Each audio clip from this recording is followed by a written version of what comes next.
પછી પણ વિકાસથી વંચિત રહેવાનો વારો આવે તો કેવું કહેવાય? જી હા, આ વાત છે છોટાઉદેપુરના સિંગલા ગામની કે જ્યાં આટલા વર્ષો પછી પણ રસ્તાનો અભાવ છે। વિકાસની ભલે મોટી મોટી વાતો થતી હોય પણ છોટાઉદેપુરના સિંગલા ગામના લોકો આજે પણ વિકાસથી વંચિત છે।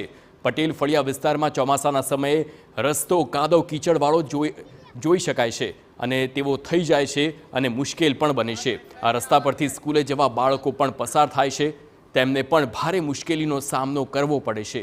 ગામમાં કોઈ બીમાર પડે તો 108 પણ આવી શકે તેમ નથી।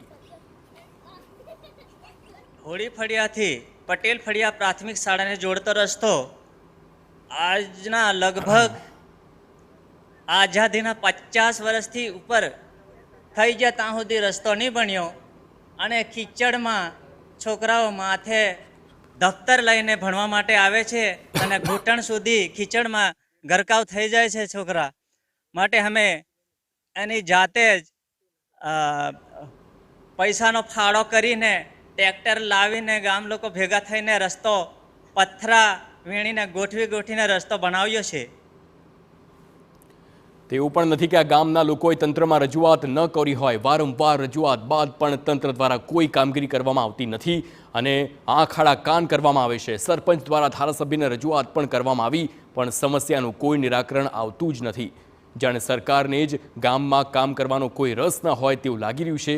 જ્યારે આ બાબતે TV9ની ટીમે સરપંચને રસ્તા અંગે સવાલો પૂછ્યા ત્યારે તેમણે જણાવ્યું કે ધારાસભ્યને વાત કરી છે, ગ્રાન્ટ આવશે એટલે રોડ બનાવવામાં આવશે। છેવટે ગ્રામજનોને થાકીને રસ્તા પર પથ્થર મૂકી જાતે જ રસ્તો બનાવી દીધો છે।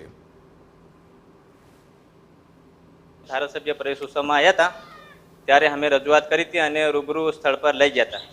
એટલે એવું કીધું કે હવે ગ્રાન્ટ આવશે એમાં અમે કરી આપીશું। ત્યાંથી આ 1.5 કિલોમીટરનો રસ્તો હું જ બનાવ્યો છું, જાતે જ બનાવ્યો છે। હવે ખાલી આ 200 મીટર રહ્યો એટલો જ બાકી છે, એ બી આપણે બનાવવાના જ છે। સાહેબને રજૂઆત કરી છે, ધારાસભ્ય અહીંયા આવ્યા હતા અને સ્થળ પર રૂબરૂ તપાસ કરી।